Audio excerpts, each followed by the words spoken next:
მოგესალმებით ძვირფასო ტელემაყურებლებო და რადიო მსმენელებო, ეთერშია გადაცემა სამოქალაქო საზოგადოება, რომელსაც წარუძღვები მე ნიკოლოზ ჯავანაძე. რამდენიმე კვირა ჩვენი გადაცემა გავა შაბათს 8 საათზე, ვინაიდან დაიწყო სერიალ ხეროკრატიის ჩვენება, პარასკევს უწევს 9:30 და ამიტომ ტექნიკურად მოხდა ის, რომ რაღაც გადანაცვლება მოხდა და ამიტომაც რომ იცოდეთ, შაბათს 8 საათზე იქნება ჩვენი გადაცემა სამოქალაქო საზოგადოება.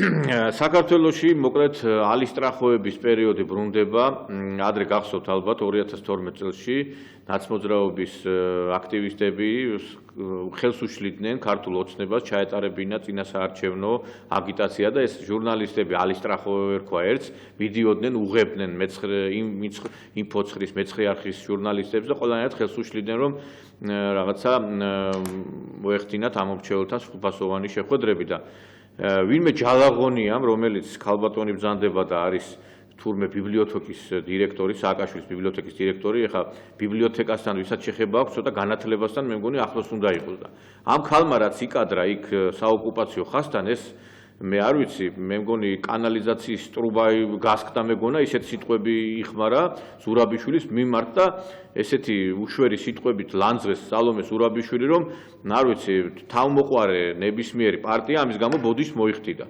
ასევე მაგალითად აქცია, რომელიც ჩატარდა და შეხვედრა ჩატავა რუსთაველის თეატრში, იქ იმ ხალხმა, რომლებმაც ესეთი ლოზუნგი იყო, რომ აი ფაშიზმის დაბრუნების წინააღმდეგ ნაცმოძრაობის სააგიტაციო მანქანა არის ესეთი ასევე თავისუფლების ზონა, გაუპატიურებული ხალხის აქცია და შეარქვეს აი ამ აქციას, რომელიც ჩატარდა იქ რუსთაველის თეატრში. აი წარმოიდგინეთ, ჯერ ეს ხალხი არ დაბრუნებულა და რა სიტყვებით და რა ეპიტეტებით ამკობენ მოწინააღმდეგებს, რომლებიც მათ იდეებს არიზერებენ და რომ მოვიდნენ ხელისუფლებაში. შემდგომში რა იქნება და რა გველის ჩვენ. დღეს ჩვენ აი ამ საარჩევნო ციებ-ცხელებით ავართ დაკავებული და სწორედ ამ საკითხებზე ვისაუბრებთ. ჩვენი გადაცემის სტუმრები გახლავთ ბატონი ირაკლი შონჯია, ჟურნალისტი, მოგესალმებით ბატონო ირაკლი. ბატონო ირაკლი არის საკმაოდ აქტიურად ჩართული აი ამ საარჩევნო კამპანიაში, სალომე ზურაბიშვილის მხარდასაჭერ საარჩევნო კამპანიაში, მან შეხვედრები გამართა სამეგრელოს უამრავ რეგიონში და საკმაოდ ისეთი დადებითი გამოხმაურებებიც იყო, იმიტომ რომ ხალხი ძალიან ისეთი ოვაციები შეხვდა თქვენს გამოსვლებს მე ვნახე. ასევე ჩვენი სტუმრები არის პოეტი ბატონი კობა არაბული, მოგესალმებით ბატონო კობა, თქვენც ძალიან ესე აქტიურად ხართ ჩართული, მე უკვე ვიცი რომ აი ამ უჭერთ ხარ სალომე ზურაბიშვილს და აი ფაშიზმის წინააღმდეგ თქვენც აქტიურად ილაშქრებთ. ასევე რეჟისორი ბატონი ბუბა ხოტივარი, მოგესალმებით ბატონო ბუბა და როგორც დანარჩენები, როგორც წინამორბედები, ბატონი კობა, ბატონი ირაკლი, ბატონი ბუბაც, რა თქმა უნდა, იდგას სადაც უნდა იდგეს ქართველი ინტელიგენცია, ნამდვილი ინტელიგენცია და ხელოვანი ხალხი. ბატონო კობა, აი მე მინდა თქვენით დავიწყო საუბარი. იცით, ჩვენ ხედავთ, რომ უკვე ძალიან დაიძაბა სიტუაცია წინასაარჩევნოდ. უკვე შეხლა შემოხლა, ანუ ქვების სროლამდე არ არის მისული საქმე, მაგრამ ხედავთ, რომ ნაცმოძრაობა და მისი სააგიტაციო მანქანა აბრალებს მოწინააღმდეგეს იმას, რაც თავად გააკეთეს და აბრალებენ იმას, რაც ანუ რეალურად რისის შემოქმედი თვითონ არიან, ანუ იგივე რუსეთთან მიმართებაში, იგივე აი ამ სადამსჯელო მანქანებთან დაკავშირებით. თქვენი აზრით აი ეს ყველაფერი სადამდე შეიძლება მივიდეს და თქვენ როგორც ხელოვანი, როგორც პოეტი, როგორ უყურებთ აი ამ პროცესებს? მოგესალმებით ძვირფასო ტელემაყურებლებო, პატრიოტთა ალიანსის მსმენელებო და მთელი საქართველოს. არა, ეს ყველა მსმენელები არის აქ. მთელ საქართველოს, იმიტომ რომ ყველგან გადის ეს არხი და ყველგან უსმენენ დიდი გულის ხურით. მხარს უჭერენ იმ ტენდენციას, რომ სასწრაფოდ იმ გატანილი იდეას, მაგასაც ვიტყვი, რომ სწრაფად დაიწყოს იმ ნაციონალური მოძრაობის გასამართლება პარლამენტმა. ეს არის მთავარი იდეა და თუ ამას მოусმენს ხალხი და ერმა მოусმინა და ბევრი აწერს ხელს, მე პირადად ჩემ გარშემო ბევრმა მოაწერა ამ პეტიციას ხელი, რეზოლუციას, რომელიც პატრიოტთა ალიანსმა შეადგენს. დიახ, და ეს უნდა მოხდეს ამის გარშემო. კიდევ ერთხელ ვიმეორებ, რომ იქ თუ არ გაკეთდა და მაგათ ვერაფერი ვერ გააჩერებს. არჯი დამნაშავეს ჩემო ბატონო. ბატონი, ახლა თქვენ უბრძანებთ, ესეთი პროცესია, ესე იქცევიან, ისე იქცევიან. მოიქცევენ, აბა რას იზამენო? მითი გვეუბნება ჩვენო ამირანის თავიდან ამოსული ჭიები რომ გაუშვა, ამირანმა რომ გაუშვა, ბადრი ეუბნება და არ გაუშვა ეგ ჭიები, თორემ მოვლენ და შეგჭამენო. გაიზარდნენ, შეპავა დიქცნენ და შეჭამეს ამირანი. არც არავინ იცის გამოვიდა თუ არა, ამბობენ რომ გამოვიდა, ხელახლა იშვა ეს ამირანი. გესმით? ესეთი ვითარება იცით, ბოროტებას როცა შეიწყალებდა, შეიცოდებ ბოროტებას, ის მოგიბრუნდებოდა შენ გადაგიხდის სიკეთით კი არა, სამაგიეროს გიხდის. ბილდს არ შევეკვრი ზავით ვაჟაფშაველა ამბობს. რაც გინდა ჭირნი მომკერძნო, ბილდს არ შევეკვრი ზავით. არ შეიძლება ბილდთან ზავი შეკვრა. ეს არის ზნეობრივი კრახი პირდაპირ, ეს არის მორალური შეუთავსებლობა ქვეყანაში, ერში. ამან გამოიწვია ყველაფერი ის, რაც ხდება ჩვენს გარშემო ეხლა. იმიტომ არის ეს უზნეობა რო პარტაშებს, ეს თავხედი, ეს პირდაპირ უტიფარი, როგორ გითხრათ იცი, გაუნათლებელიც, ასე ვთქვათ რა. ის ქალბატონი რო ჩაბრძანდა იმის ბიბლიოთეკიდან, რა ქვია, სააკაშვილის. ეს სამსახურის ხელმძღვანელი. სააკაშვილს ბიბლიოთეკა ჭირდება. წერა-კითხვა არ იცის კაცმა, ერთი რუსთაველის სტროფი ვერ ხდა სწორად, ერთ სტრიქონს ვერ ამბობს სწორად და კაკალაშვილი და გალაქტიონი ერეოდა ერთმანეთში. და მისი ბიბლიოთეკა რა უნდა იყოს? და ის ხალი რა უნდა იყოს, იქ რო ვირთხასავით რომ გავარდა, უსირცხვილო და საზღვარზე პირდაპირ შეესია ჩვენ ასე ვთქვათ პრეზიდენტობის კანდიდატს, კაცო. მოგწონს თუ არ მოგწონს, ეს სხვა ამბავია, მაგრამ ის ქალბატონი შესანიშნავი ხალია მართლა, მე ძალიან მომწონს. მე ძალიან მომწონს. გესმით და ამათი ეს რა არის იცით? მოუნანიებლობის სინდრომის ჭირით, იცით? ეს ავტყოფობა არის მაგათი, არც ინანიებენ, არც ესმით რა არის და რა ვითარება. დაგიგონდებით ბატონო კობა. დიახ. ბატონო ირაკლი, თქვენ ახლა ადევნებდით თვალყურს ძალიან ბევრ რეგიონში იყავით სამეგრელო, სადაც სალომე ზურაბიშვილმა გამართა შეხვედრები და მიიღეთ მონაწილეობა. რა განწყობილებებია რეგიონებში? ახლა სიმართლე რო გითხრათ, მე არ მჯერავს იმ ციფრების, რომლებიც დაიდო CSGO-ს ოფიციალური მონაცემები, იმიტომ რომ თუ კი ეს ამ ხალხს ასე მილიონამდე ადამიანი უჭერს, მაშინ რატო ვერ იკრიბება 10,000 კაცი რუსთაველის პროსპექტზე, ხო? უამრავი მცდელობა ჰქონდათ, რომ შეეკრიბათ ხალხი და შემდგომ დაეწყოთ მთავრობის ჩამოგდების პროცესი, ვიზონ ასე ამბობდნენ. და ვერ შეკრიბეს ეს ხალხი. უამრავი ახლა ინფრასტრუქტურული სამუშაოები ჩატარდა და რეგიონებში განსაკუთრებით ძალიან ბევრი ფული დაიხარჯა. შეუძლებელი ეს სურათი ყოფილიყო გაზიფიცირების, წყალმომარაგების. ახლა პირადად გურიდან ვარ მე ახლა სოფელი მარ და გურიაში გაკეთდა უამრავი რამ, იმიტომ რომ სოფლებში სკოლები, ახალი სკოლები, ახალი საბავშვო ბაღები, გზები დაიგო და ახლა იქ მე ზოგიერთ სოფელში ახლა ისეთ შედეგი დადგა, ის წარმოუდგენელი. თქვენ რა განწყობილებებით აქვთ იქ, როდესაც იყავით სამეგრელოში ამ ვიზიტების დროს? გასაგებია, მივესალმები უპირველესად მაყურებელს. ფაქტიურად მიხარია, რომ ახალ სტუდიაში ვიმყოფები, იმიტომ რომ ჩვენ როდესაც პირველად დავიწყეთ ობიექტივში გადაცემები, ჯერ იყო რადიო ხაზი ძალიან კარგად მახსოვს, მაშინ ჩვენ ფაქტიურად რამდენიმე ადამიანი ვიყავით, როდესაც რადიო ხაზით წინ აღუდგით იმ დიქტატურასა და იმ ტერორისტულ რეჟიმს, რომელიც მაშინ იყო და მაშინ იოლი არ იყო გადაცემების გაკეთება, თუმცა არც ახლა არის იოლი, ასე ვთქვათ, იმიტომ რომ დღეს ისევ დგას, როგორ გითხრათ, არჩევანი ყოველთვის ასე იყო ხოლმე საქართველოში, სიკეთესა და ბოროტებას შორის ხოლმე და დღეს ისევ ქართველი ერის არჩევანზეა დამოკიდებული საქართველო რა გზით წავა. რაც შეეხება კონკრეტულად თქვენს კითხვას, განსაკუთრებით ვაქტიურობდი, რა თქმა უნდა, სამეგრელოში, იმიტომ რომ რაღაც უფრო რთული რეგიონია, ასე აცხადებენ ხოლმე ყოველთვის, თუმცა ჩემთვის და თვითონ ქალბატონის სალომესათვის არანაირად არ იყო რთული რეგიონი, იმიტომ რომ ძალიან გულთბილი შეხვედრები იყო ყველგან. მე ვერ გამოვყოფ რომელიმე ქალაქს ან რაიონს, სადაც რაღაც ისეთი ყოფილიყო, რაღაც მძლავრი პროტესტი ყოფილიყო ვინმესგან, ან ასე თქვათ, რაღაც ისეთი ხალხმრავალი მიტინგი ყოფილიყო კანდიდატის წინააღმდეგ, ესეთი რამე მე არ მახსოვს, იმიტომ რომ არც ერთი ქალაქი და რაიონი არ ყოფილა, სადაც მე არ ყოფილვარ მასთან ერთად და ყველგან იყო ძალიან გულთბილი შეხვედრები და ეს მიზეზი, რასაც თქვენ ასახელებთ, ძირითადად ეს მიზეზი მარტო სამეგრელოში არ იყოს, ყველა რეგიონში მოხდა. ეს არის უფრო, არ ვიცი, ხა ეს უფრო მე ვფიქრობ, რომ თავი ვერ მოაბეს შიდა სტრუქტურებმა და იმ ადამიანებმა, ვისაც ევალებოდა სამართლებრივად არჩევნების ჩატარება. თუმცა კიდევ ერთხელ აღვნიშნავ, რომ უბრალოდ ეს ბარიერი, რომელიც არის 50% + 1, უბრალოდ აი ეს შეიქმნა პრობლემა, რომ ვერ გადალახა კანდიდატმა, საპრეზიდენტო კანდიდატმა, თორე ისე სალომე ზურაბიშვილი გამარჯვებულია და ნაცები რომელ გამარჯვებაზე იმობენ და ვაშაძის შტაბი რომელ გამარჯვებაზე იმობს, ჩემთვის გაუგებარია ნამდვილად. შეხვედრები, ამათ რა სტილი აქვს, ისე იგი ვიღაც აქტივისტს, ეს ალისტრახოსნაირ ხალხს და იმ ჯალაღონიასნაირ ხალხს ერთ ქალს აყვირებდნენ და მე ეს რუსთავიური კამერებით შევარდებოდა და იქნებოდა ფონი თითქოს ხალხი იყო წინააღმდეგი სალომეს ჩასulis და სამეგრელოში ზუგდიდში ერთ-ერთი ასეთ შეხვედრის დროს ვიღაც აქტივისტი შეაგდეს და შემდგომ ისეთი სურათი დახატეს, ვითომ აი ხალხი წინააღმდეგია. გეტყვით ეხა ეს არის ჯერთი მე არსად არ მინახია ხალხმრავალი მაგათი საპროტესტო. არა, ერთ კაცებ და ორ კაცებ. აი თუნდაც ეხლა ბოლოს რაც მოხდა ეხლა აი ამ სადემარკაციო ხაზზე და აი ამ საომარი მოქმედებების საზღვარზე ფაქტიურად იქაც არავინ არ იყო ფაქტიურად ერთი ხმა ისმოდა მხოლოდ რაღაც პროვოკატორის და მე მართალი გითხრა დიდად ყურადღება არც მიმიქცევია, იმიტომ რომ თავად ქალბატონი სალომე არის ძალიან პრინციპული ადამიანი და აი ესეთ ჩრჩილებს მე ვიტყოდი, ხო, ყურადღებას ნამდვილად არ აქცევს, იმიტომ რომ წინ ძალიან სერიოზული გამოწვევები აქვს ქვეყანას, წინ არის გამარჯვება და აქედან გამომდინარე მე არც მე ვაქცევ აი ამ ყველაფერს ყურადღებას.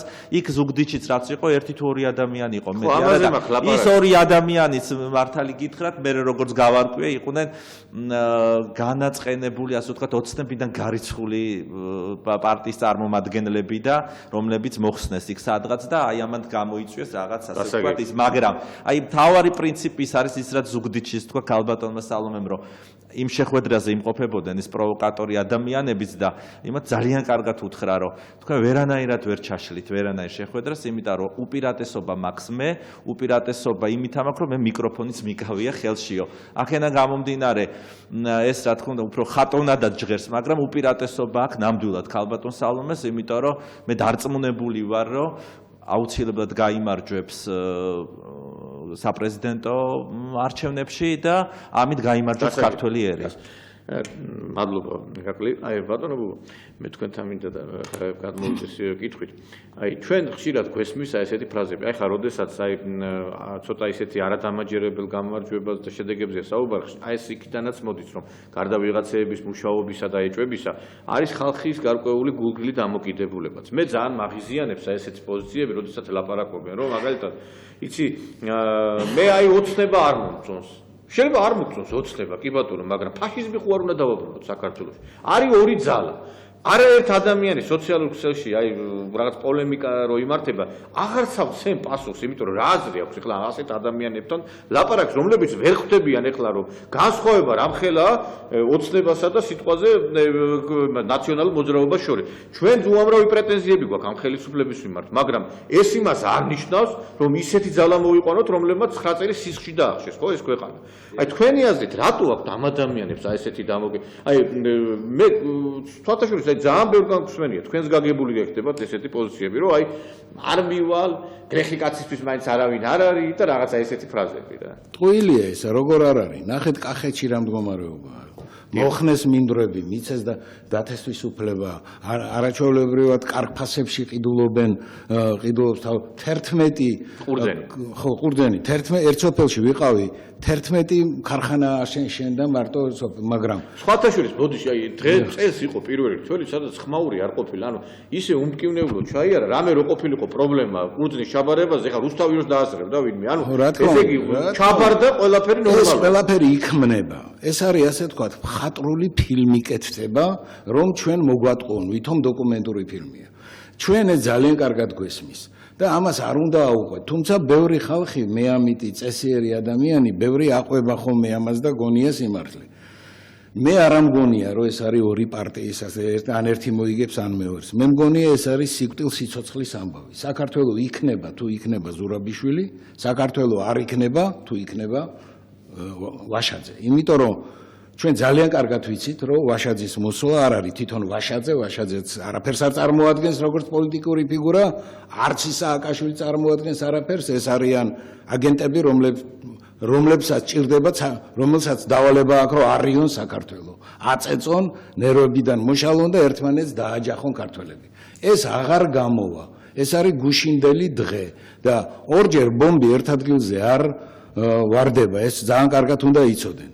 მე არ ამგონია ვიმეორებ, რომ ეს არის ორი პარტიის დაპირა. მოხდა ერთი პარტია დრო, მოვიდა ეხლა სხვა პარტია არა გენაცვალე. თვითონ ზურაბიშვილიც არ არის დაუშვათ აბსოლუტური მონამორჩილი, დაუშვათ ქართული ოცნების. ისიც საკმაოდ ოპოზიციური ფიგურაა და ეს კარგია და ძალიან კარგად წავა საქმე. იცით რა, პროგრესი არ მოდის ყოველ ნაბიჯზე. ის მოდის ნელ-ნელა, აგურ-აგურ, ნაბიჯ-ნაბიჯ წლების განმავლობაში უნდა გაუმჯობესდეს სიტუაცია, უნდა იყოს სტაბილურობა. სტაბილურობა რო არ უნდა იყოს, ამაზე მუშაობენ ჩვენი მტრები. ძალიან სერიოზული მტრები და ერთმანეთში გვაჯახებენ. ძალიან უმადური ხალხიც არსებობს. აი მაგალითად, როგორ ვიყო მე უმადური, როდესაც ჩემი ქალიშვილი ცუდად გახდა შარშან ქმარმა წაიყვანა საავადმყოფოში, გაუკეთეს ოპერაცია და ერთ კვირაში ბავშვი დამიბრუნეს ჯამრთელი. არ ვიცი 20-22,000 დამიჯდებოდა. ბინაც გამაყიდინებდნენ ძველ დროს. ეხლა კიდე უფასოდ ეს არ დავინახო მე, ამაზე მადლიერი არ ვიყო. აი ბევრი ამაზე არც ფიქრობს. მიაჩნია რომ ეს ეკუთვნის.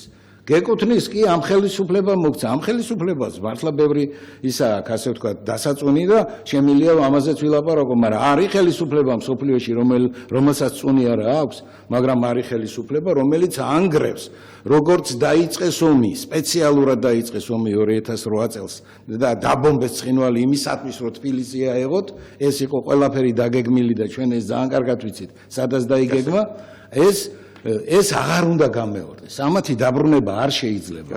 მე გეტყვით, რომ ძალიან ბევრი პატიოსანი ადამიანი არის ნაციონალების მხარდაჭერებიც იმათმაც გაახილონ თვალები და დაინახონ რეალობა, რომ ეს არ არის პარტია. ეს არის სპეცორგანიზაცია, რომელიც საქართველოს დასანგრევად მოდის და კიდე მინდა მიმართო ჩვეულებრივ ადამიანებს, არა დიდი თანამდებობის და არა დიდი პრეტენზიების, რომ მივიდნენ არჩევნებზე და თავის ვისაც უნდათ იმას მიცენ, ასე უნდა ვთქვათ, მაგრამ მე გთხოვთ, მიეცით სალომე ზურაბიშვილს. სალომე ზურაბიშვილი არის პროგრესი საქართველოს. აი ბატონო, ეხლა მოეწყო შეხვედრა რუსთაველის თეატრში, ძალიან ბევრი ინტელიგენციის წარმომადგენელი იყო იქ და უბრალო ადამიანებიც იყვნენ, მე ვერ დაეტია ხალხი იქა და გამოვიდნენ გარეთ ჩატარდა ეს აქცია. იცით, მე მგონი ხალხში გამოღვიძება არის, რაღაც აი მე ვფიქრობ ზოგი ჭირი მარგებელი არისო, კიდე კარგი რომ ეს ეხლა მოხდა ეს ამბავი. კი ბატონო, აი საპარლამენტო არჩევნების დროს რომ მომხდარიყო ესეთი რაღაც სუდი რაღაცეები, იქ უფრო გამოსწორება ცოტა რთული იქნებოდა. ანუ ხელისუფლებამაც მიიღო ეს გარკვეული აი სილა, რომელიც ფაქტურად ეს შედეგები იყო არა ვაშაძის სასარგებლოდ, მაგრამ ქართული ოცნების წინააღმდეგ იყო მიმართული, რომ ხალხმა გარკვეული პროტესტი გამოთქვა, რომ აი ჩვენც მოგხედეთ რაღაც პრობლემები რო არის, აი იმ პრობლემებთან დაკავშირებით. თქვენ აი რა იგზენით აი შეხვედრის დროს, რომელიც გაიმართა და იქ იყო ესეთ პოზიციები, აი იგივე გულს არ შევეკვრით, ავითავა ეს ლოზუნგი იყო ძალიან ესეთ მაღალ დონეზე. იქ იყო უამრავი ხალხი, ჩვენი ინტელიგენცია, ძალიან ბევრი ხალხი იყო, ახალგაზრდობაც ბევრი იყო შესანიშნავი გამოსვლები. მე ვიგრძენი, იქ დავინახე ემოცია ერში, იცით რომ ვერ წარმოუდგენია საზოგადოებას ერთი წამითაც არ უშვებს, რომ რაღაცნაირი ფორმით დაბრუნდეს თქვათ ის ნაციონალების ის ბანდა ის ხრო, რომელიც იყო. ეს წარმოუდგენელია საერთოდ. მაგას არავინ არ მიიჩნევს. ასე იგი რაღაც მაგის მიმართ ამ შესაძლებლობას ამისთვის. მაგრამ ერთი რამ არის, იცით, რომ თვითონ ხალხთან აი რა არ მიდის, იცით? ვითარების სიტუაციური ანალიზი არ მიდის საზოგადოებასთან. გლეხს თავისი ენით უნდა ინტელიგენცს თავისი ენით უნდა ამის ახსნა თუ რა ხდება. იცით, გაჭირვებული რო არის ისტორიულ თემში ვიღაცა ის პენსიას იმასთან ადამიანები უნდა მიდიოდნენ. ყველა ამბობს ეხლა ჩვენ, აი ეხლა მე მწერლებმა დავაბარის ეხლა აგერ იქს რომ მქონდა იმ დღეს ერთი 20 კაცი სიაქაც ამაკ აკადემიის ინტელიგენციამ ჩვენ მომეწერელთა აკადემიამ და საერთოდ მთხოვეს რომ გამეჟღერებინა მათი იდეაც თუ ერთად ვერ გამოვალთ მე ვუთხარ ვერ დავეტევით იქ მეთქი რომ მთელი ერის სახელით გვეთქვა მწერლები უჭერენ ამას მხარს და ამბობენ მთელი საქართველოს მწერლები რომ მოუწოდებენ დასავლეთს აღმოსავლეთს სამეგრელოს მესხეთჯავახეთს, ჩვენს თიანეთს და ყველას რომ იცოდნენ რომ ეს არის კრიზისული დრო და მათ არ უნდა დაუჭირონ მხარი მათ ვინც ანგრევდა ქართულ ცივილიზაციას. ეხლა მწერლობა ამას აქცევს ყურადღებას.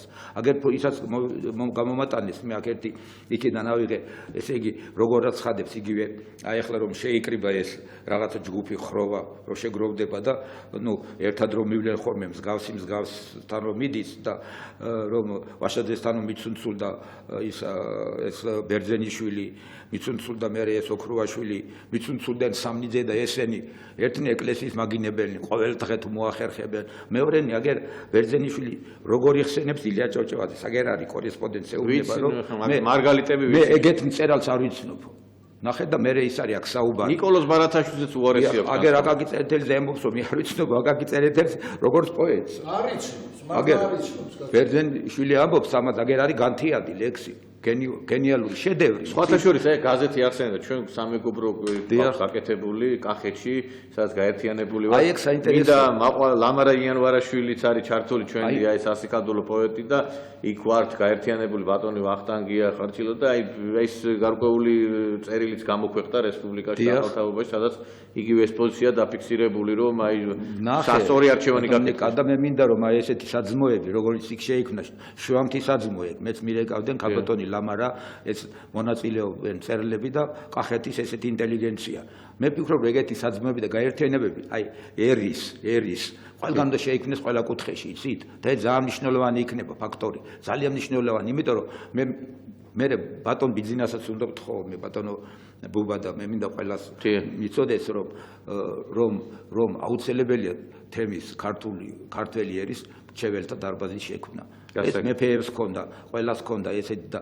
ყოველი კუთხიდან ყოველი იმიდან უნდა იყოს მრჩეველთა დარბაზი რაღაც საბჭო ქალაქის ინტელიგენციას თემის ინტელიგენცია რომელსაც ამბებს მოიტანს გასაგები ამბების მომტანი უნდა იყოს გასაგები ბატონო დიდი მადლობა აი ესა მწერლები ამბობენ ბატონიკა რომ აი ესეთი ხალხი ვინც აი ამნაირი ტიპის არის რომ ყოველ დღე აცხადებენ ეკლესია უნდა დაიგრეს აი ამ დღეს წერილი დადეს და ლანცღავენ ეკლესიას გასაგები მადლობა ბატონო აი ბატონო ირაკლი მე მინდა თქვენ კითხოთ ეხა ძალიან ისეთი ბატონო ირაკლი საზოგადოება იცნობს როგორც ბატონ ზვიად გამსახურდიას ერთგულ მხარდამჭერს ეს კაცი თუ ვინმე შეიძლება უფლებადამცველი იწოდოს ბატონი ირაკლი არის იმიტომ რომ მას უამრავი პუბლიცისტური ნაშრომი წერილი აქვს გამოქვეყნებული ფილმები აქვს გადაღებული ზვიად გამსახურდიას ყველობასთან დაკავშირებით და ესე იგი სალომე ზურაბიძის აბრალებდნენ იმას რაც რეალურად არასდროს არ უთქვია და პირიქით როდესაც მას ჰქონდა საარჩევნო შეხვედრები თქვა რომ უნდა აუცილებლად იქნას გამოძიებული ზვიად გამსახურდიას კვლელობა და ის აუცილებლად მოითხოვს ამას. აი ამ საკითხებთან დაკავშირებით ირაკლი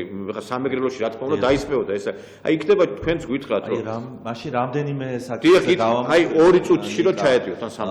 ყურადღება ჯერ აი თქვენ რაც აღნიშნეთ ბატონო რომ რაღაც დესპანი უნდა იყოს აი სწორედ ამისთვის არის ქალბატონი სალომე და არაერთხელ აღუნიშნია რომ მოგეხსენებათ ეხა პრეზიდენტის უფლებები იმდენად აღარ არის გაფართოებული როგორც ადრე იყო და მე ვიქნები ხალხის დესპანიო პარლამენტთან საკანონმდებლო ორგანოსთან აღმასრულებელ ორგანოსთან და სანამ აი საკითხზე გადავალ რაც მკითხეთ ასევე მინდა ყურადღება გავამახვილო რომ თავიდანვე ქალბატონი სალომე წინააღმდეგი იყო აი მარიხუანას ლეგალიზაციისათვის მან პირდაპირ აღნიშნა შეხვედრებზე რომ დადიოდა რომ კატეგორიული წინააღმდეგია ამის და თუ ვინმეს აქვს პრობლემა ოჯახში ამის და მშობლები ვერ აკონტროლებენ საკუთარ შვილებს მე მომმართეთო მე მივხედავ თქვენ შვილებსო და მე ვიქნებიო აი დამხმარეო აი ამ ყველაფრისო და რაც შეეხება იმ თავარ თემას რა თქმა უნდა ეს იცით რა არის მოწინააღმდეგე ისეთი არის თავის დროზე იცით თქვენ ზვიად გამსახურდიას დიქტატორს ეძახდნენ თავად ვინც მე შემდეგ დიქტატორები და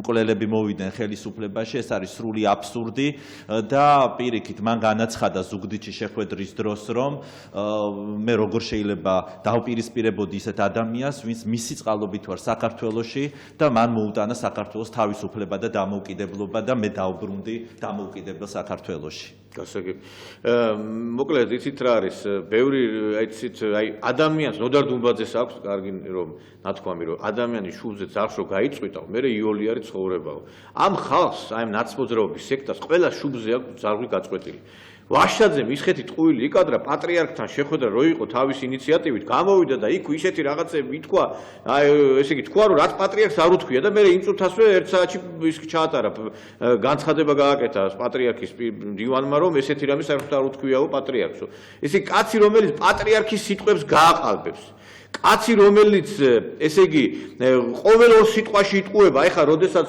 ვალაპარაკობ ჩვენ რატომისეს ხმაო, აი მე გურიაში მაგალითად მომდის ინფორმაციები, რომ აი ზოგიერთმა იცით რატომ მისცა ხმა, ის 400 ლარიანი პენსია ზოგმა დაიჯერა. აი კი ეს თავრო ის არ უნდა მივცეთ ნაცებს ხმა, მაგრამ აი ეს 400 ლარი პენსია ხო კარგი არის. აი გონია ხალხს რომ ის 400 ლარი პენსია რეალურია და ამ დროს პრეზიდენტს არ აქვს უფლება რომ პენსიები გაზარდოს. ანუ თქვენ სწორადაც თქვით ბატონო კობა, ანუ ჩვენ უნდა ველაპარაკოთ ყველა ადამიანს თავის ენაზე. არ შეიძლება ეხლა მაგალითად როდ ჩადიხარ სოფელში იქ რაღაცა ისეთ თემებზე ილაპარაკო, რომელიც იმ გლეხს არ ეხება. ყველას უნდა გავაგებინოთ გასაგებ ენაზე, რომ ესენი არიან მატყუარები. ჯერ მე თუ მკითხავ, საარჩევნო კოდექსში უნდა იყოს რაღაცა მუხრე, რომ კაცი რომელიც იტყუება საარჩევნო პროგრამაში და რეალურად არ შეუძლია იმის გაკეთება და ამბობს, ამაზეც რაღაცა უნდა იყოს რეაგირება, მე თუ შეიძლება. ამიტომ ეხლა ჩვენი დრო ამოიწურა, ჩვენ მეორე ბლოკში დავბრუნდებით 5 წუთში ისე ვიქნებით ეთერში და კვლავ გავაგრძელებთ ამ საინტერესო თემებზე საუბარს. შეგახსენებთ, რომ ჩვენი სტუმრები არის ბატონი ირაკლი შონია, კობა არაბული და ბუბა ხოტივარი. შევხვდებით 5 წუთში ერთმანეთს. ხდება ჩვენი მაუწყებლობა, ეთერში გაცემა სამოქალაქო საზოგადოება, რომელსაც უძღვები მე ნიკოლოზ ჟავანაძე, ჩვენი სტუმრები გახლავთ ირაკლი შონია, კობა არაბული, ბუბა ხოტივარი. ვაგრძელებთ იმ თემაზე საუბარს, რომელიც დღეს აღელვებს საქართველოს მოსახლეობას, ეს არის მოახლოებული არჩევნები. აი ბატონო ბუბა, თქვენ ამბობდით, რომ აი ის სიკეთეები, რომლებიც დაინერგა და არის ქვეყანაში რაღაცა ისე არის მიმოფანტული და მიჩქმალული, ვითომაც არაფერი ხდებოდეს. აი მეც გეთახვები ჩვენ, აი რო ავიღოთ დარგობრივად რა. ეხლა რო რა გაკეთა, აი რო ადარებენ, რა განსხვავება არ არის ოცნებასა და ნაცებს შორის. პენიტენციარულ სისტემაში ისეთი რეფორმები ჩატარდა, რომ ევროკავშირმა სამაგალითოდ აღიარა ჩვენი ქვეყანა ევროსტანდარტების არის საჩათასრულების სისტემა. ჯანდაცვის სფერო ავიღოთ. ადამიანები მართლა ბინებს ყიდიდნენ იმისთვის, რომ რეალურად გადარჩენილიყვნენ და დღეს საავადმყოფოების სავსეა პაციენტებით, იმიტომ რომ დაზღვევა საყოველთაო ანაზღაურებს იმ ხარჯებს, რომელიც ადამიანებმა უნდა გაიღონ თავიანთი აი ამ ჯანმრთელობისათვის. სოფლის მეურნეობაში ჩაიდო ბევრი ფული, აი ეს მიწების დახსნა, მოხსნა, იმ გრაფია სავარგულების, ანუ სარწყავი არხების გაკეთება, ასევე ძალიან ისეთი დიდი ნაბიჯები გადაედგა იმ მიმართულებით, რომ ინფრასტრუქტურული სამუშაოები, ანუ გზების მშენებლობები დაიწყო რაიონებში, ისეთ ადგილებში გაკეთდა გზები კომუნისტების დროს ვარ გაკეთებულა. ხედავთ, რომ გარკვეული ინვესტიციები ჩემოდის, ასევე არის წინსვლა ადამიანის უფლებების კუთხით. ეხლა დღეს მაგალითად ვერავის ვერაფერს ვერ ეტყვის იმის გამო, რომ განსხვავებული პოზიცია აქვს. მედია თავისუფალი არის. ჩვენ ხედავთ ასევე იმას, რომ რუსეთთანაც გარკვეულწილად ის სავაჭრო ურთიერთობები უფრო ხრმავდება და ნელ-ნელა რაღაცა მე მგონი რომ უკეთესობისკენ შეიძლება მივხვდეთ იმისა, რომ ოკუპაციის ეს ჯერ არ დასრულებულა და რეალურად პრობლემებია რა მიმართულებით. ამასთან ერთად უნდა გავითვალისწინოთ ისიც, რომ რა რეალობაში ვცხოვრობთ. კრიზისი არის ყველგან. აი ხა ლარის გაუფასურებაზე რო ლაპარაკობენ. აი გუშინ წინ იყო ძალიან დიდი რაღაც გარღვევა მოხდა, რომ დაიწყო სტაბილიზაცია, ლარმა გამყარება დაიწყო. არავის არ უთქვია ამის შესახებ. ესე იგი, ესენი არიან ორიენტირებული რაზე. თუ რაღაცა ცუდია, ის უნდა თქვა. თუ რაღაცა გამყარებისკენ წავიდა, რატო არ უნდა თქვა ესეც, რომ ხალხს გული არ გაუხეთქო, გესმით? ანუ თქვენ აი რო უყურებ აი ამ მედიასაც მე. ეხა იმედს რო ამბობენ სახელმწიფო არისო, ცოტა არ იყოს მეცინება, იცით რატო? ეხლა საგანგებო რეჟიმზე გადავდივართო, რომ ფაშისტური რეჟიმი არ დაბრუნდესო და დღედაღამე ტელეეთერებში ზიან გირჩი, რესპუბლიკელები და უსუფაშვილი. ეს არის საგანგებო რეჟიმი. ის აქციას, რომელიც ჩატარდა, ესე იგი რუსთავი 2 რაღაცა რო არის 5 კაცი რო შეიკრიბება, ისი აჩვენებენ იმ 5 კაცს, თვითონ 100,000 კაცია. ესე იგი, აი უკვირდებოდი, აი ისეთი აი ხედებით აჩვენებდნენ იმ აქციას, რომ აი ხალხი ჩანდა ცოტა. აი შეგნებულად აკეთებდნენ ამას, გესმის? იმიტომ რომ რაც შეიძლება ცოტა გამოჩენილიყო ხალხი. აი ამათი პოლიტიკაც ვერ გავიგე. არც მედია მუშაობს, არც ვინმე მუშაობს აი ამ რაღაცებზე სიკეთები რო კეთება. აი რას გაგვაქვს ჩვენ საქმე დილეტანტიზმთან, არაპროფესიულ შეგნებულ დივერსიასთან თქვენ. სამივესთან ერთად, გეტყვით მე თქვენ, ოცნებაში ამ მხრივ ყველაფერი მოიკოჭლებს. რაც გააკეთეს კარგი, არაფერს არ აჩვენებენ, ან აჩვენებენ ფორმალურად. რამდენი საავადმყოფო გაკეთა, რამდენი კახეთში რამდენი ქარხანა აშენდა იმის ღვინის და სხვადასხვა ხილის და ასე შემდეგ. ყველგან სამეგრელოში, მაგრამ რა თქმა უნდა ეს ბოლომდე საქმე არ არის გაკეთებული. რაც არის გაკეთებული, არის მიჩქმალული და წამოწეული არის აი ბუზიდან ახლემს აკეთებენ თუ რამე ჩავარდნა არის.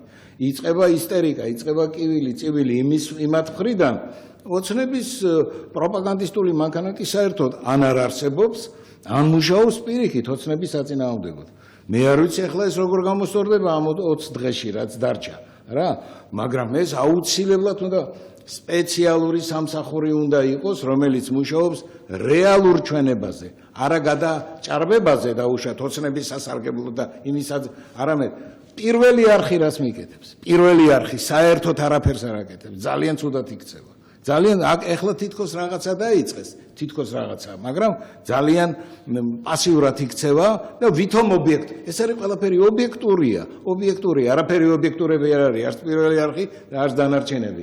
აქვთ თავისი რაღაცა ფარული გეგმა და მე მგონი ძალიან ბევრი ფარული ის არის მათ შემოგვდებული ადამიანები. რა ტელეფონო ხაზზე არის ბატონი ჩვენი მუდმივი რესპონდენტი ბატონი რეზო ამაშუკელი. ბატონო რეზო, მოგესალმებით. გისმენთ და თქვენი პოზიცია აი მიმდინარე პროცესებთან დაკავშირებით. გისმენთ ბატონო რეზო. დიახ. ხმა არის მის და თუ გამოასწორებთ მაშინ აი ხმას ტექნიკურად მაშინ შემოუშვა ზარი. ბატონო კობა, აი თქვენ როგორ ფიქრობთ, აი რომ გავაგრძელოთ ბატონი ბუბას პოზიცია? დიახ, ეს ძალიან საინტერესოა. იგივე მწერლობასთან დაკავშირებით, აი ხა. მე ვიცი რომ ძალიან ბევრი დახმარებები იყო ბატონი ბიზნეს ფონდის მხრიდან აი ამ ქართულ ინტელიგენციაზე. ხა ერთი პუბლიცისტი ხალი რომ გამოდის და ხშირად რაღაცა ესეთი განცხადებებს აკეთებს. მე არ ვიცი ჯერ ამ ხალხს რა პუბლიცისტური ნაშრომი აქვს. მე იმ წერლობა რომლებიც მოდის ტუალეტის პოეტები არიან, მე მგონი თვითონაც არ უარყოფენ ტუალეტებში ვწერთ ჩვენ. დიახ.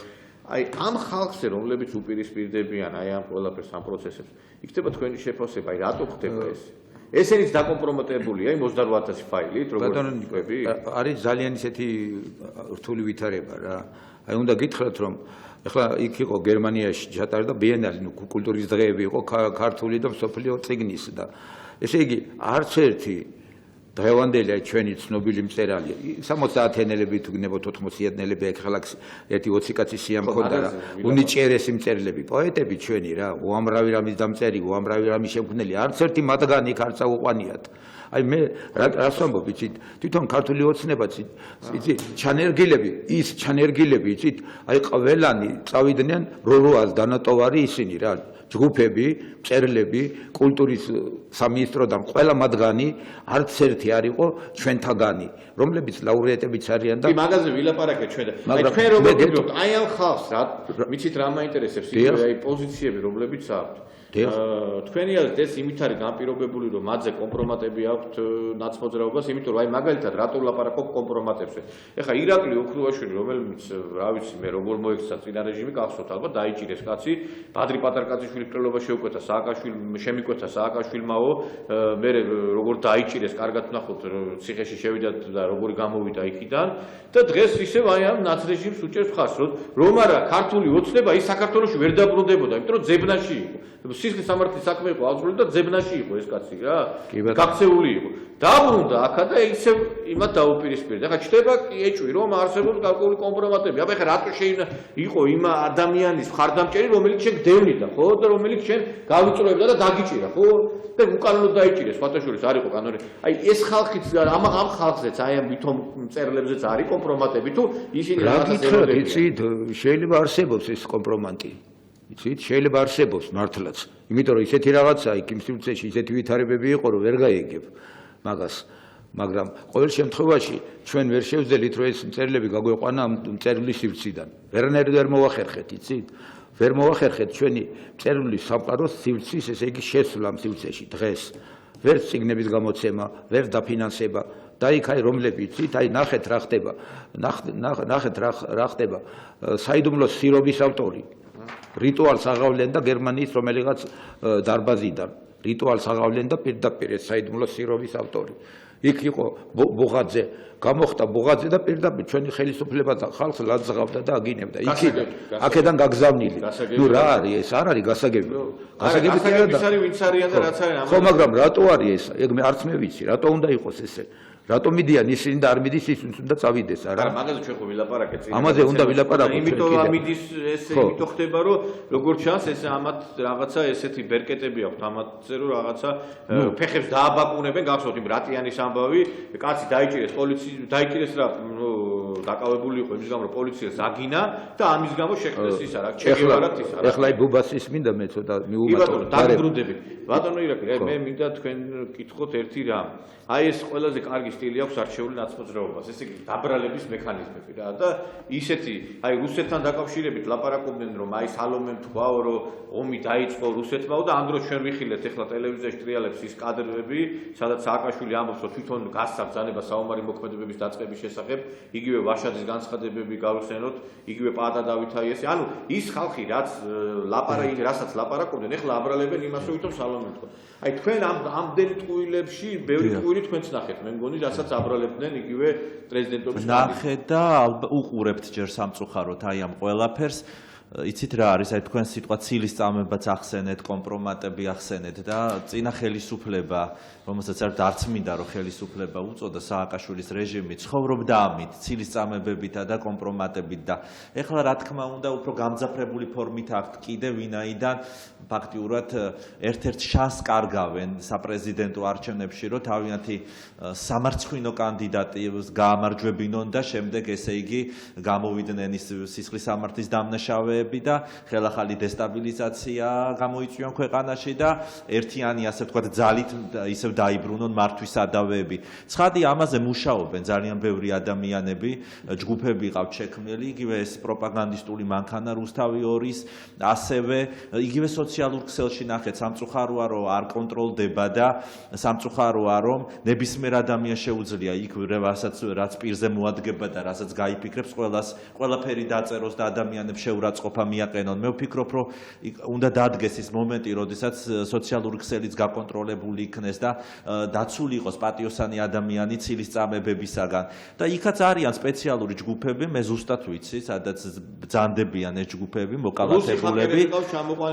დიახ, ჰაკერები, რომლებიც აქ შექმნილი ჯგუფები და გარდა იმისა, რომ ჭორები გაავრცელონ და დეზინფორმაცია და იგივე ქალბატონ სალომეს მიმართ იყოს რაღაც დისკრედიტირებული, ცრუ ისინი გავრცელებული ჭორები ასევე დაესხნენ თავს და შეურაცხყოფა მიაყენონ საზოგადოებას სოციალურ ქსელშიც და რეალურ ცხოვრებაშიც. ამისი მთელი სკოლა აქვთ მათ გავლილი PR ტექნოლოგიებია ამისთვის სპეციალურად და ამისთვის ემზადებიან და იმისთვისაც ემზადებიან თუ რა თქმა უნდა, როდესაც ქართველი ერი აირჩევს ღირსეულ პრეზიდენტს სალომე ზურაბიშვილს, როგორ მოიმოქმედონ და როგორ დაძაბონ სიტუაცია საქართველოში და ეს ყველაფერი რა თქმა უნდა მიმართული არის ქართველი ერის წინააღმდეგ და სახელმწიფოებრიობის წინააღმდეგ და ვფიქრობ რომ ეს ყველაფერი უნდა იყოს შესაბამისი სტრუქტურების მიერ აღკვეთილიც და გაკონტროლებულიც და ასევე მინდა აი ახლა ეს ჩვენ რეკლამის დროს უყურებდი აი ამ საშინელ კადრებს, რომლებიც გადიოდა და მაყურებელი უყურებდა აი ამ იგივე გდანში მდებარე ეკლესიის დარბევა, შეტეხვა ეკლესიის კარების იმით რა ქვია, რაღაც ჯავშან მანქანით. ეს ყველაფერი რაღაც მაგონებდა მე-15-მე-16 საუკუნეს, როდესაც საქართველოს არბევდნენ ყიზილბაშები, შახაბაზისა და შახთამაზის შთამომავლები და სწორედ მათი შთამომავლები იყვნენ ის ბარამიძეები, ბოკერიები და ეს ყველაფერი და აი იგივე ის საშინელი სისხლიანი კადრები მიტინგების დარბევების, ის საშინელი ბიჭების დახვრეტები პატრულისა და პოლიციის თანამშრომლების მხრიდან, რომელსაც ჯალათებს ჩააწვეს ფორმები და კანონით შეფუთეს. აი ეს ყველაფერი სადამსჯელო აქციები და მე ვიზიარებ აი იმ ტიტრებს, რომელიც წერია ქვემოთ პატრიოტთა ალიანსის მიერ, არა ბოკერიას, არა სააკაშვილს, არა ვაშაძეს, არა ნაციონალურ მოძრაობას და მე ასევე უერთდები მიუხედავად იმისა, რომ უპარტიო ვარ და არც ერთი პარტიის წარმომადგენელი არა ვარ, როგორც რიგითი მოქალაქე, მე უერთდები იმ აქციას, რომელიც ჩატარდება თავისუფლების მოედანზე, რათა კიდევ ერთხელ გამოვხატო პროტესტი სააკაშვილის დანაშაულებრივი რეჟიმისადმი, ისე როგორც მე გამოვხატავდი პროტესტს 92 წლიდან, როდესაც მაშინ მეც ასევე მოგიწოდებ ყველას, მეც პირადად შევუერთდები, სწორედ აღნიშნე ირაკლი, მეც შევუერთდები ამ აქციას, რომელსაც გამართავს პატრიოტთა ალიანსის ორგანიზებით კეთდება აქცია, ემა ფაშიზმის წინააღმდეგ და ყველას მოგიწოდებთ რომ მიიღოთ მონაწილეობა ამ აქციაში, იმიტომ რომ ჩვენ მთელ სოფლიოს უნდა დავანახოთ, რომ ქართველი ხალხი არის წინააღმდეგი ფაშიზმის დაბრუნებისა. და მე ძალიან მწუხ ვარ აი ზოგიერთი პიროვნების პოზიციისა, რომ აი კიდევ ერთხელ ვიმეორებ, აი ესეთი აზრი აქვს, რომ ჩვენ არ მივალთ არჩევნებზე, ერთი და იგივეა ეს ძალები. აი სხვათა შორის ვინც ამას ლაპარაკობს, ეხლა არ მინდა გვარსახელების დასახელება. უმრავლესობა ნაცმოძრაობის დროს იყო წყნარად, ხმას არ იღებდა. აი ვითომ ეროვნულ პოზიციებზე რო ლაპარაკობენ, საერთოდ ჩუმად იყვნენ ნაცმოძრაობები. და ზოგიერთი კიდე ეხლა მერის მქადაგებლის როლში რო არის. ერთი სიტყვა არ უთქვია 9 წლიანი რეჟიმის დროს თავიანთი და აი ერთი სიტყვა არ დაცდენია. და დღესაც აი როდესაც არის თქვათ თუ შენ თქვათ არ მოგწოს კი ბატონო ეს ხელისუფლება და ზურაბიშვილი არ მოგწოს. იმ ვაშაძეზე ერთი სიტყვა რატო არ ვიქნა თქვამი რომ ცუდია სიტყვაზე ხო? და ხედავთ მე აი ხა ეკლესიაზე რო ლაპარაკობს ვაშაძე ხო? ეკლესიის მტრებთან გააფორმა ხელშეკრულება რესპუბლიკურ პარტიასთან. ნაცმოძრაობა იყო მომხრე იმისა რომ ესე იგი ერთსქესიანი ქორწინება დაკანონებულიყო. აი იმ ნარკოტიკების ლიბერალიზაციაზეც ისინი იყვნენ ერთ-ერთი ინიციატორები. ანუ ის რაც არის ყველაფერი ცუდი აი იმის მოთავეები არის და დღეს არჩევნები რომ მოახლოვდა ეროვნულებიც გახსნენ, პატრიარქის დამცველებიც გახსნენ და ყველაფერი ესე იგი აი გლის ესე იგი რაღაცა გლის ქურქი გაიხადეს და რაღაც ანგელოზის მეფერებში მოგვევლინეს. აი ბატონო ბუბა, თქვენ როგორ ფიქრობთ, ქართველი ხალხი გამოასწორებს იმას, რომ აი ის ინერტულობა, რომელიც დაფიქსირდა, ეხლა უკვე სხვანაირად, აი ამბობენ, რომ ჩვენ მივალთ, ეგ ჯერა თქვენ რომ მივა ხალხი უფრო სხვანაირად და შეიძლება სიტუაცია. ჯერა ნამდვილად მე ახალგაზრდები ვიცი კარგად, ვიცი საშუალო ფენა, ისეთი პროფესია მაქვს, რომ სულ დავდივარ, გეუბნებით, ძალიან საინტერესო პროცესი დაიწყო. კარგი რამე მოხდა მე რომ მკითხოთ. ის რაც მოხდა ჩვენი გამოფხიზლებისთვის მოხდა კარგი რამე.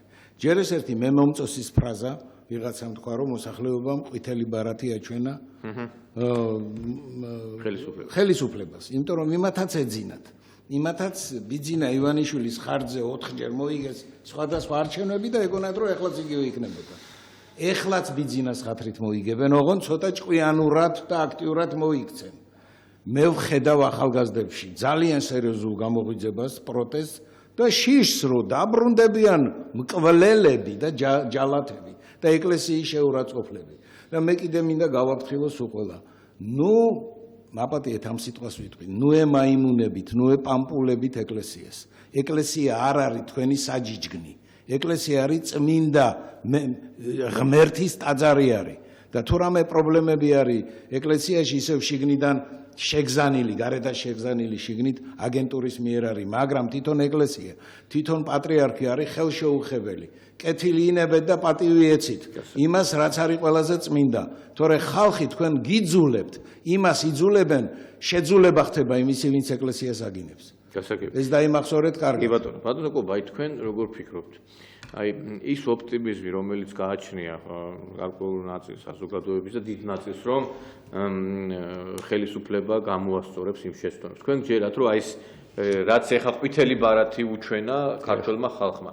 ჩვენ დავინახეთ, რომ გაწეული იქნა პარლამენტიდან ის პლანტაციების და მარიხუანას კულტივაციის კანონი, რომ მაგალითად სოციალური დახმარებები იქნება და რეალურად ადამიანს, რომელიც მაგალითად სოციალურ დახმარებას იღებს, შეუძლია 1 წელი იმუშაოს და ეს ძალიან კარგი ნაბიჯი გადადგა და რაღაც კიდევ იქ ტოლულებთან დაკავშირებით ახალი ინიციატივები იქნა გაჟღერებული და ტოლულებს რატო ვახსენებ კიდე ფოცხო ეწერში გაუშვეს დევნილები, სადაც არც არაფერი ინფრასტრუქტურა არ არის, სადღაც ტყეში, სადაც მიტოვებულ არადგილას გაუშვეს სააკაშვილმა და წადით იქაო და იქ იცხოვრეთ და ჩვენ ვხედავთ რომ თბილისის ზღვაზე, აი ეხა ჩვენ რო ვლაპარაკობთ სიკეთეებზე, აი ეს სიკეთეებიც დაგვავიწყდა რომ აი ეს კომფორტული ბინები მისცეს თბილისში და უამრავ ადგილებში, ხო, ესა და აი თქვენ როგორ ფიქრობთ, აი ეს ნეგატივი რაც არის და ჩვენ ძირითადად აი ამ გადაცემებში უბრალოდ ეხლა დაემთხვა რომ რაღაც ნაცმოძრაობაზე გვაქვს აქცენტი, ნეგატივზე ვლაპარაკობთ ამ ხელისუფლებას. აი ნეგატივზე იმუშავებს ეს ხელისუფლება. თქვენ ჯერათ რომ აი გამოსწორება დაიწყებენ იმ შეცდომების, რომელიც დაშვებულია. მე რას ფიქრობ, იცი და ეს მტკიცედ ვამბობ ამას და ჩემ ყველა წერილში ვწერ ამას რომ ესე იგი შიგნიდან ხდება აი ობსტრუქცია რა, ეს სიტყვა არ მომწონს, მაგრამ ვამბობ მე ამას რომ ესე იგი ანგრევენ შიგნიდან ანგრევს ვიღაცა ქართულ ოცნებას. იმ დღეს თქვი მე რომ ქართული ოცნება გაყავთ ქართული ოცნებიდან. გაყავს ვიღაცას და ბიძინა ივანიშვილი თანდათან რჩება მარტო იმ ხალხის გარეშე, რომელიც მისი ძალიან ერთგული იყო და პატივს სცემდა მას და უყვარდა. ეს ხალხი და ეს ხალხი თანდათან ესე იგი აი გავიდა პარლამენტიდან, გაყავთ, გადის სივრციდან, გადის რეგიონებიდან, რაიონებიდან, სამსახურებიდან იცით და ეხლა სამსახურებში არიან ის ჩანერგილი ნაცები, რომლებიც თვითონ ყრიან ამ ქართულოცნების ხალხს. იმ დღეს საოცარი რაღაცა ვნახე, არის აქაც თქვი მგონია, ხალვაში როა მომღერალი. ხო, გააგდეს ტელევიზიიდან. უმღე იმის სასარგებლო თქვა სიტყვა, სალომეს გააგდეს პირველი არხიდან. ეს არის საოცარი აჭარის ტელევიზიიდან. მაგრამ მე რა მინდა ვთქვა, იცით, აი რაც მთავარი და ყველადაც მე მოვედი აქ. ესე იგი